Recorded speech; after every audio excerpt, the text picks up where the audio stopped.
مسلمانانی دانیشتوی وڵاتی فینلاند وەکو هەموو مسلمانانی ئەوروپا لە دوای هێرشەکانی سەرشاری پاریسی پایتەختی فەڕەنسا بە چاوی گومان و ترسەوە تەماشا دەکران لەلایەن کۆمەلگا ئەوروپیەکانەوە کە ئەم جۆرە تەماشاکردنە مسلمانانی زۆر بێزار و تووڕە دەکرد.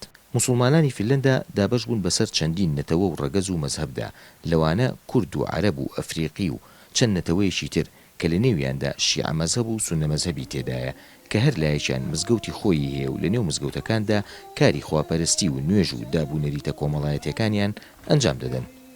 لە پاش ڕووداوەکانی پاریس بێگومان کۆمەلگای ئەوروپی و کۆمەلگای فینلەندیش بە تایبەت بە گومانەوە سەیری ئەو کۆزبەرانە ئەکەن ئەو خەڵکانی کە لە فینلەندا ئەژێت. بەڵام خۆشبەختانە کۆمەلگای فینلەندی کۆمەلگایەکی ڕۆشنبیرە، خەڵکەکان زیاکەنەوە چێ خراپە و چێ باشە.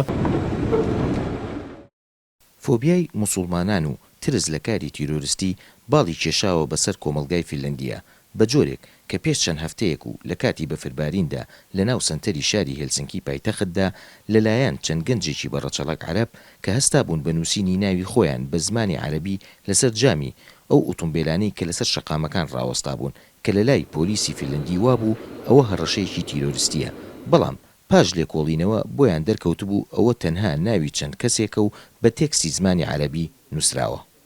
بسم الله الرحمن الرحیم. سەبارەت بە ڕووداوە تیرۆریستەکەی ئەم دواییەی پاریسەوە بەڕاستی کۆمەڵگای ئەوروپا بەعام بە چاوی کە سەیری مسلمانانەکەن بە چاوی ترس و بیمەوە و حەقی خۆشیانە بەڕاستی ئەوەندەی ئازادی و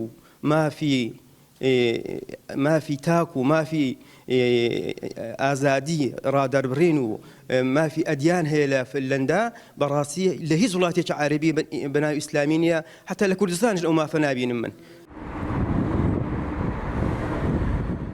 کۆمەلگای فینلەندی بوون بە دوو بەشەوە، بەشێکیان پێی وایە هەموو مسلمانان تیرۆریستن و ئەبێ ڕێگیریان لێ بکرێ و نەهێڵن بێنە فینلەنداوە، بەشێکیشیان ئەم بۆچوونەیان پێ ڕاست نییە و پێیان وایە کاری تیرۆریستی تەنیا ئیشی دەستە و تاقمێکی توونڕەوە و هیچ پەیوەندیەکی بە ئیسلام و ئاینەوە نییە.